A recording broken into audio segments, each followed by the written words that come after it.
Biggest transaction in banking history, ये शब्द बोला गया है एचडीएफसी लिमिटेड का जो मर्जर हो रहा है एचडीएफसी बैंक उसके लिए। तो ये पूरा क्या माजरा है, एचडीएफसी लिमिटेड का मर्जर एचडीएफसी बैंक के साथ, biggest transaction in banking history क्यों कहा गया, ये सारी बातें हम लोग अपनी आज की क्लास में करने वाले हैं। मैं हूं सुष्मिता त्रिपाठी, आप सभी की जीए मेंटर, और मैं आप सभी का बहुत सारा स्वागत करती हूं बैंकिंग वाला यूट्यूब चैनल पर। तो जरा चलो समझते हैं क्या खेला है।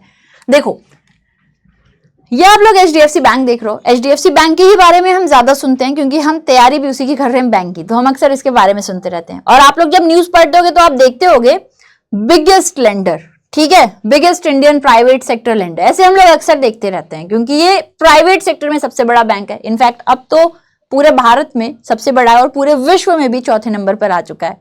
तो ये पूरा क्या सब खेल है ना। देखो ये खबर आई है एचडीएफसी ट्विंस का मर्जर, ये इफेक्टिव होगा आज से 1 जुलाई से बेसिकली, ठीक है। जो कंबाइंड एंटिटी है इनकी मार्केट कैपिटलाइजेशन 14.37 लाख करोड़ है और इससे सभी शेयर होल्डर्स को बहुत फायदे मिलने वाले हैं। इतना ही नहीं, अब देखो हुआ क्या था, इनकी एक बोर्ड की बैठक बैठी थी, ठीक है। बोर्ड की बैठक के बाद से ये सारी अनाउंसमेंट की गई है। ये ओवरऑल जो इफेक्टिव हुआ अभी से हुआ है, लेकिन अनाउंसमेंट अगर आप देखो न्यूज में आ गया था पिछले साल अप्रैल से, ठीक है। अप्रैल से ये न्यूज चल रही थी कि इन दोनों का क्या हो जाएगा, मर्जर हो जाएगा। मर्जर होने के बाद से जो है 1 जुलाई 2023 से इन्हें एक ही एंटिटी कंसीडर किया जाएगा। तो बड़ी बात क्या है इसमें, आप जरा समझने की कोशिश करिएगा। जनरली क्या होता है ना,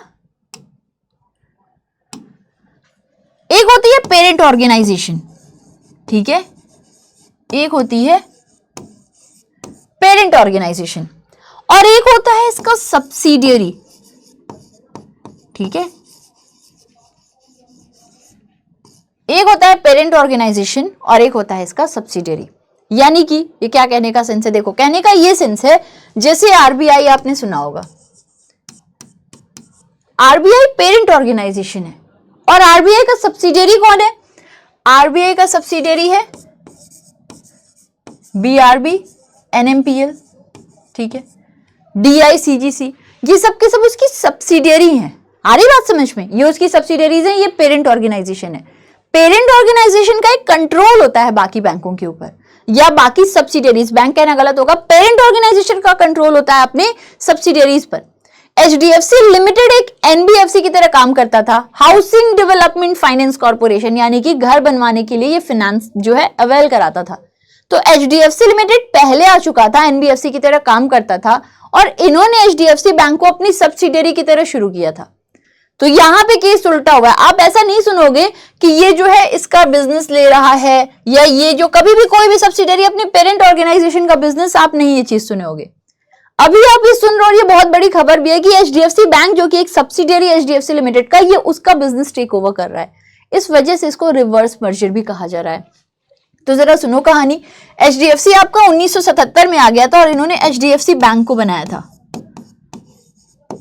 अब चूंकि ये अपने ही पेरेंट ऑर्गेनाइजेशन का टेक ओवर कर रहा है, बिजनेस ले रहा है, इस वजह से जो एचडीएफसी लिमिटेड के चेयरपर्सन है, इन्होंने कहा था कि बेटा बाप के बिजनेस को खरीद रहा है, ये ऐसा कुछ लग रहा है। और सही भी बात है क्योंकि ये बहुत रेयर केस होता होगा कि उल्टा ही सब्सिडियरी पेरेंट ऑर्गेनाइजेशन को ले, हमेशा पेरेंट ऑर्गेनाइजेशन सब्सिडियरीज की ही बिजनेस को लेती है, ठीक है।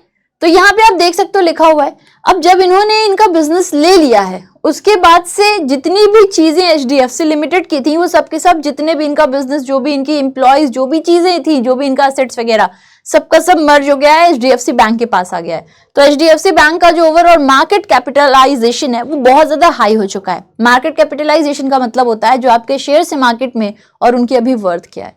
तो इनके दोनों के अब एचडीएफसी बैंक के पास आ चुका है।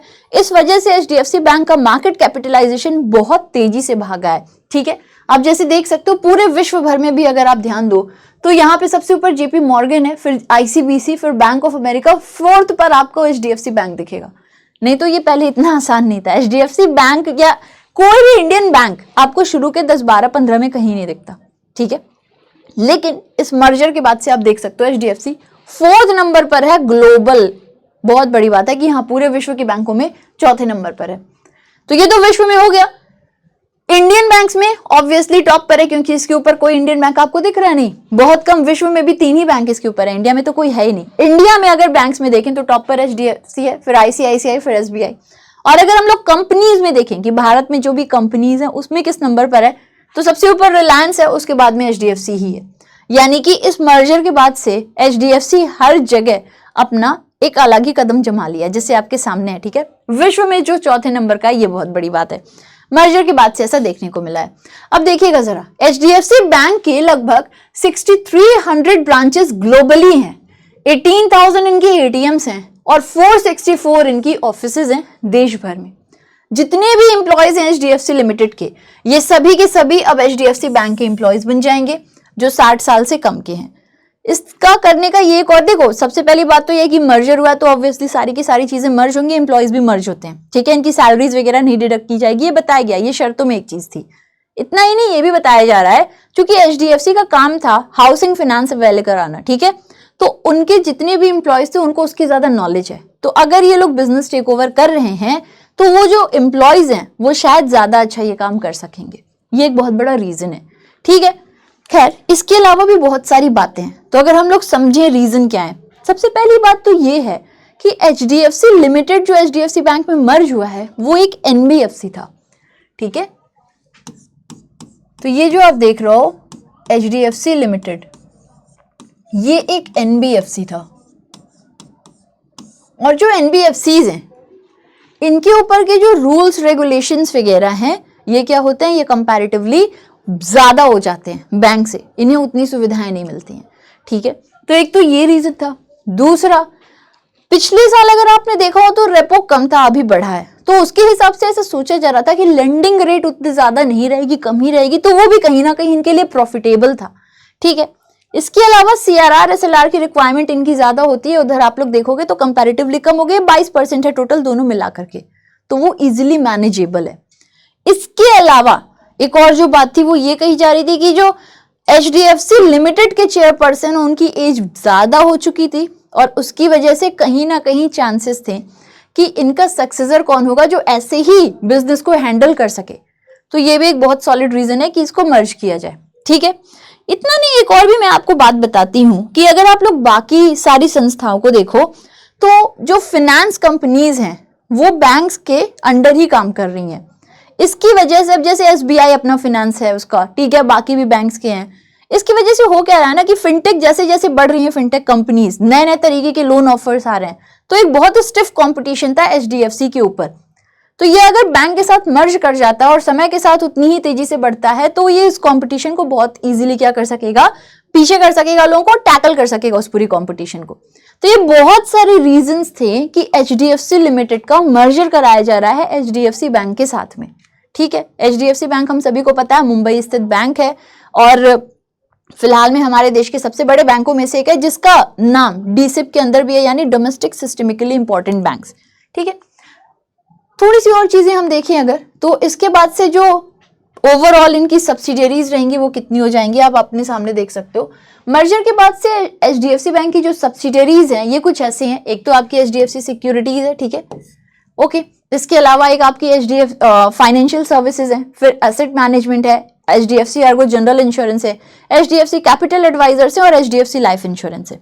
ठीक है, इतनी इनकी सब्सिडियरीज हैं। कुछ और भी पॉइंट मैंने कुछ हाईलाइट करके रखा हुआ है एचडीएफसी बैंक के बारे, सॉरी एचडीएफसी लिमिटेड के बारे में, उसको अगर हम लोग करके एक एक देख लें सारे के सारे पॉइंट्स को। तो सबसे पहले देखिएगा एचडीएफसी लिमिटेड या फिर housing development finance corporation limited, ठीक है, ये इसका फुल फॉर्म होता है।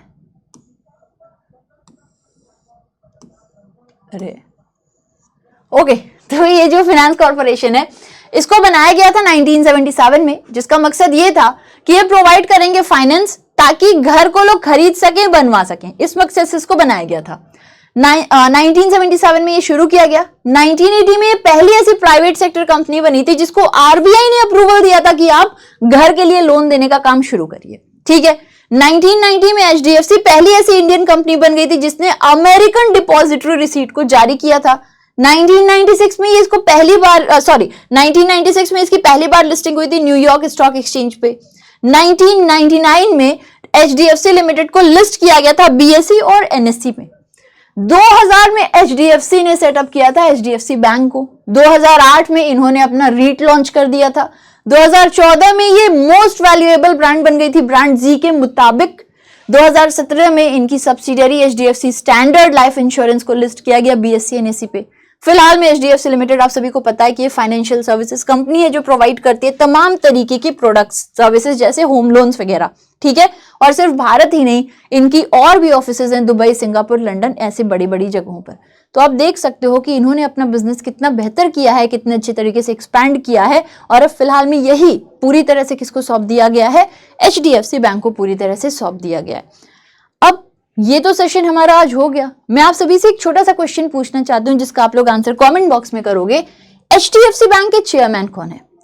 नेक्स्ट, अगर आप मुझसे डेली लाइव जुड़ना चाहते हो तो आप मुझे फॉलो कर सकते हो 12 PM बैंकिंग वाला यूट्यूब चैनल पर।